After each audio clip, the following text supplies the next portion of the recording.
পিলখানায় নিহতদের প্রতি শ্রদ্ধা, তদন্ত কমিশনের প্রতিবেদন পেলেই ব্যবস্থা, বললেন স্বরাষ্ট্র উপদেষ্টা। ঝিনাইদহে কমিউনিস্ট পার্টির কমান্ডার সহ ৩ খুনের ঘটনায় ২ জন গ্রেফতার। জনগণের নিরাপত্তা নিশ্চিতে ইন্টেন্সিভ পেট্রোল প্রোগ্রাম, আরও তৎপরতা চান নগরবাসী।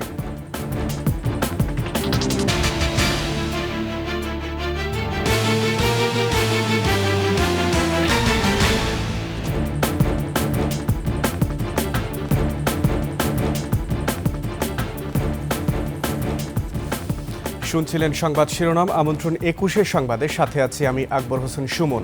দর্শক, ২১ টেলিভিশনের সংবাদ একই সাথে সরাসরি দেখতে পাবেন আমাদের ফেসবুক পেজ www.facebook.com/2124 অনলাইনে। এছাড়া সাবস্ক্রাইব করতে পারেন www.youtube.com/21etv চ্যানেলে।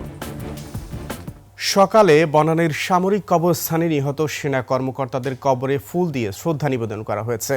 বনানীর সামরিক কবরস্থানে প্রথমে রাষ্ট্রপতি ও পরে প্রধান উপদেষ্টার পক্ষে সামরিক সচিবরা ফুল দিয়ে শ্রদ্ধা জানান। এরপর স্বরাষ্ট্র উপদেষ্টা জাহাঙ্গীর আলম চৌধুরী ফুল দিয়ে শ্রদ্ধা নিবেদন করেন। পরে ৩ বাহিনী প্রধান ফুল দিয়ে শ্রদ্ধা জানান। এছাড়াও ফুল দিয়ে শ্রদ্ধা জানান রাজনৈতিক দলের নেতাকর্মীরা। স্বরাষ্ট্র উপদেষ্টা সাংবাদিকদের জানান, এমন নারকীয় ঘটনার সঠিক তদন্ত ও বিচার প্রক্রিয়ার জন্য কমিশন গঠন করা হয়েছে, তারা কাজ করছে। প্রতিবেদন অনুযায়ী জড়িতদের বিরুদ্ধে ব্যবস্থা নেওয়া হবে বলে জানান তিনি।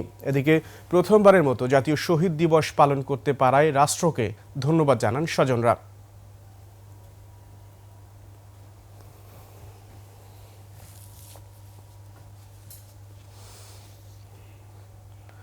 পিলখানায় নিহতদের স্মরণে প্রথমবারের মতো পালন করা হচ্ছে জাতীয় শহীদ সেনা দিবস। এই স্বীকৃতিতে খুশি হলেও বিচার প্রক্রিয়া নিয়ে এখনও সন্তুষ্ট হতে পারেননি সাবেক সেনা কর্মকর্তা ও শহীদ পরিবারের সদস্যরা। রাষ্ট্রীয়ভাবে শহীদদের স্বীকৃতির আবেদন জানিয়েছেন তারা। মানিক শিকদারের রিপোর্ট। ২০০৯ সালের ২৫ ফেব্রুয়ারির সকালটি ছিল দেশের ইতিহাসে একটি কালো দিন। দুদিনের ভয়াবহ নৃশংসতায় স্তম্ভিত পুরো জাতি। কার ইশারায় কি কারণে ৫৭ সেনা কর্মকর্তা সহ ৭৪ জন প্রাণ হারালো তা এখনও স্পষ্ট নয়। অন্তর্বর্তী সরকার দায়িত্ব নেয়ার পর পিলখানা হত্যা ও বিচার নিয়ে নতুন করে আলোড়ন সৃষ্টি হয়। ভুল বিচারে দীর্ঘদিন ধরে যারা কারাগারে ছিলেন তাদেরও মুক্তি দেয়া হয়। এ নিয়ে নিহত সেনা পরিবারের মাঝে মিশ্র প্রতিক্রিয়াও আছে বলে জানান বর্ডার গার্ডের চিফ প্রসিকিউটর। ওই নিহত পরিবারবর্গ তারা নিশ্চয়ই সঠিক বিচারের কিছু অংশে নিশ্চিত হয় নাই। মৃত্যুদণ্ড হয়েছে, তারা অবশ্যই সন্তুষ্ট, কিন্তু খালাসপ্রাপ্ত হয়েছিল তার বিরুদ্ধে তাদের ক্ষোভ ছিল। ২৫ ফেব্রুয়ারি জাতীয় শহীদ সেনা দিবস হিসেবে ঘোষণা করে এবার প্রথমবারের মতো দিবসটি পালন করায় খুশি সেনা সদস্যরা। আমাদের 2টি দাবি ছিল, একটি দাবি এখন পূরণ হলো, আর একটা দাবি হলো দোষী ব্যক্তি এবং যারা এই হত্যাকাণ্ডের পিছনে জড়িত, যারা পরিকল্পনাকারী এবং যারা এই ঘটনা সংগঠিত করেছে তাদের সকলকে শাস্তির আওতায় এনে দৃষ্টান্তমূলক শাস্তি দেওয়ার ব্যবস্থা গ্রহণ করা। তবে পিলখানায় নিহত পরিবারের সদস্যদের দাবি, শহীদ সেনা দিবসের চেয়ে পিলখানা গণহত্যা দিবস হিসেবে পালন করা বেশি যৌক্তিক। দরবার হলের ভিতরে দোয়া পাঠ করেছিলেন, উনি শাহাদাত বরণ করেছেন। তারপরে বিডিআরের কয়েকজন সদস্য ছিলেন, তারা প্রত্যেকে বিপদগামী ছিল না। সেই ক্ষেত্রে যদি পিলখানা হত্যা দিবস হয়, তারপরে কিছু সিভিলিয়ান তো আছেন, সব কিছু মিলে এটা পিলখানা গণহত্যা দিবস হলে আমার কাছে মনে হয় কোনো বৈষম্য থাকে না। পিলখানায় সেদিন যারা প্রাণ হারিয়েছেন তাদের রাষ্ট্রীয়ভাবে শহীদের মর্যাদা দেওয়ার আবেদন ভুক্তভোগী পরিবারের। আমাদের প্রত্যেকটা অফিসারকে যেন শহীদের মর্যাদা দেওয়া হয়, গেজেট করে যেন শহীদের মর্যাদা দেওয়া হয়। মানিক শিকদার, ২১ টেলিভিশন, ঢাকা। ঝিনাইদহের শৈলকুপায় পূর্ব বাংলা কমিউনিস্ট পার্টির কমান্ডার হানিফ সহ ৩ জনকে গুলি করে হত্যার ঘটনায় জড়িত সন্দেহে ২ জনকে গ্রেফতার করেছে র্যাব। ঝিনাইদহ শহর ও গাজীপুরের কালিয়াকৈর এলাকা থেকে আবু সাইদ ও আনারুল ইসলামকে আটক করা হয়। র্যাব জানায়, ট্রিপল মার্ডারের ঘটনায় মামলা দায়েরের পর রাতে অভিযান শুরু করে র্যাব।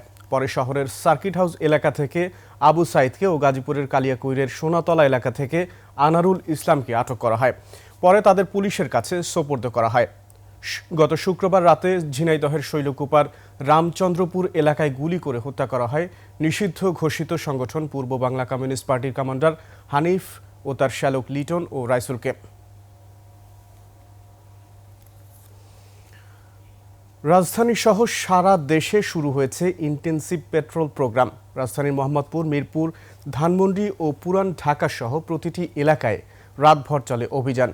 আইনশৃঙ্খলা রক্ষাকারী বাহিনী বলছে, জনগণের নিরাপত্তা নিশ্চিতে সব ধরনের প্রস্তুতি নিয়েছে তারা। পয়েন্টে পয়েন্টে বসানো হয়েছে তল্লাশি চৌকি, অলিগলিতে টহল দিচ্ছে পেট্রোল টিম। বিস্তারিত সিরাত আল মুস্তাকিমের প্রতিবেদনে। রাজধানীর বিভিন্ন রাস্তায় বসানো হয়েছে যৌথ বাহিনীর তল্লাশি চৌকি, অলিগলিতে র্যাব, পুলিশ ও সেনাবাহিনীর টহল।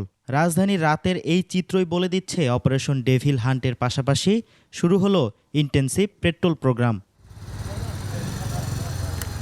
কেউ অপরাধ করে যাতে পালিয়ে যেতে না পারে সেজন্য চেকপোস্টগুলোতে কঠোর নজরদারি চলছে।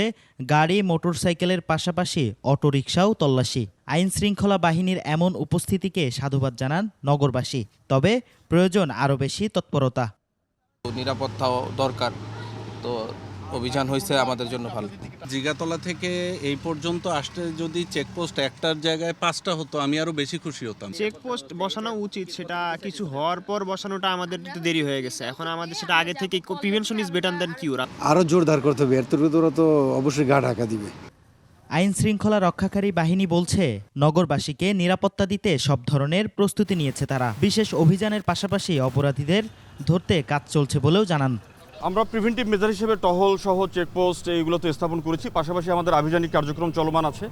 তো আশা করি মানুষের যে আস্থাটা হারিয়ে গিয়েছিল, এই আস্থাটা আবার ফিরে আসবে।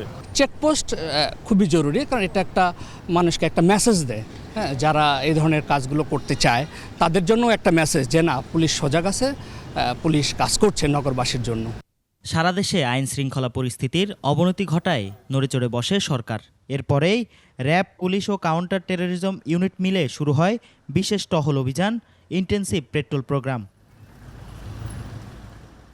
সিরাত আল মুস্তাকিম, 21 টেলিভিশন, ঢাকা। ৭১-এর মানবতা বিরোধী অপরাধের মামলায় জামায়াত নেতা এটিএম আজহারুল ইসলামের মৃত্যুদণ্ডের রায়ের বিরুদ্ধে রিভিউ শুনানি চলছে। প্রধান বিচারপতি সৈয়দ রেফাত আহমেদের নেতৃত্বে আপিল বেঞ্চে চলছে শুনানি। গত 23 জানুয়ারি মানবতা বিরোধী অপরাধের মামলায় এটিএম আজহারুল ইসলামের মৃত্যুদণ্ডের রায়ের বিরুদ্ধে রিভিউ আবেদনের শুনানি পিছিয়ে 20 ফেব্রুয়ারি দিন ধার্য করেন আপিল বিভাগ। মৃত্যুদণ্ড রায়ের বিরুদ্ধে খালাস চেয়ে 2015 সালের 29 জানুয়ারি সুপ্রিম কোর্টের আপিল বিভাগের সংশ্লিষ্ট শাখায় আপিল দায়ের করা হয়। 2007 সালে তত্ত্বাবধায়ক সরকারের আমলে চাকরিচ্যুত 85 জন উপজেলা নির্বাচন কর্মকর্তাকে চাকরি ফেরত দেওয়ার নির্দেশ দিয়েছেন আপিল বিভাগ। সকালে প্রধান বিচারপতি ডক্টর সৈয়দ রেফাত আহমেদের নেতৃত্বাধীন 5 সদস্যের আপিল বিভাগ আজ এই রায় দেয়। এই সব কর্মকর্তাকে সকল সুযোগ সুবিধাও ফেরত দেওয়ার নির্দেশ দিয়েছেন সর্বোচ্চ আদালত। একই সাথে যেই 3 জন কর্মকর্তা মারা গেছেন, মামলা চলা অবস্থায় তাদের পরিবারকেও সুযোগ সুবিধা দেওয়ার নির্দেশ দেওয়া হয়েছে। বিএনপি জামায়াত জোট সরকারের সময়ের এই নিয়োগ নিয়ে বিতর্ক উঠলে 2007 সালের তত্ত্বাবধায়ক সরকারের আমলে 320 জনের মূল্যায়ন পরীক্ষা নেওয়া হয়।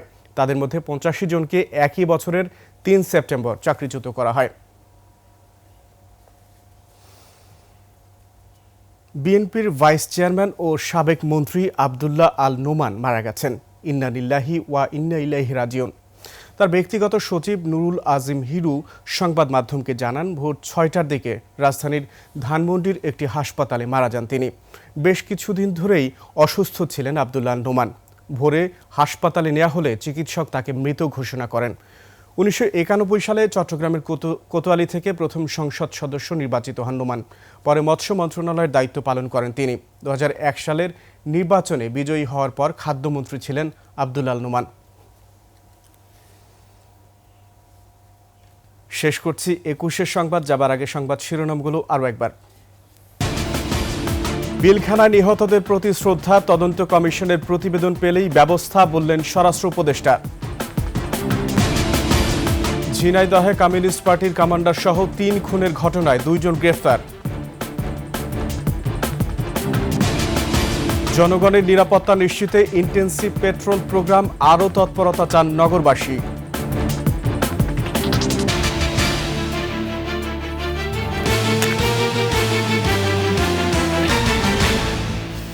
সর্বশেষ সংবাদ জানতে ডায়াল করুন 2021 নম্বরে আর ভিজিট করুন 21-tv.com এই ওয়েবসাইটে। ফেসবুকে ভিজিট করতে পারেন www.facebook.com/2124 অনলাইনে। এছাড়া সাবস্ক্রাইব করতে পারেন www.youtube.com/@21etv চ্যানেলে। এতক্ষণ সঙ্গে থাকার জন্য ধন্যবাদ। পরবর্তী সংবাদ দুপুর 2টায় দেখার আমন্ত্রণ। 21-এর সাথেই থাকুন।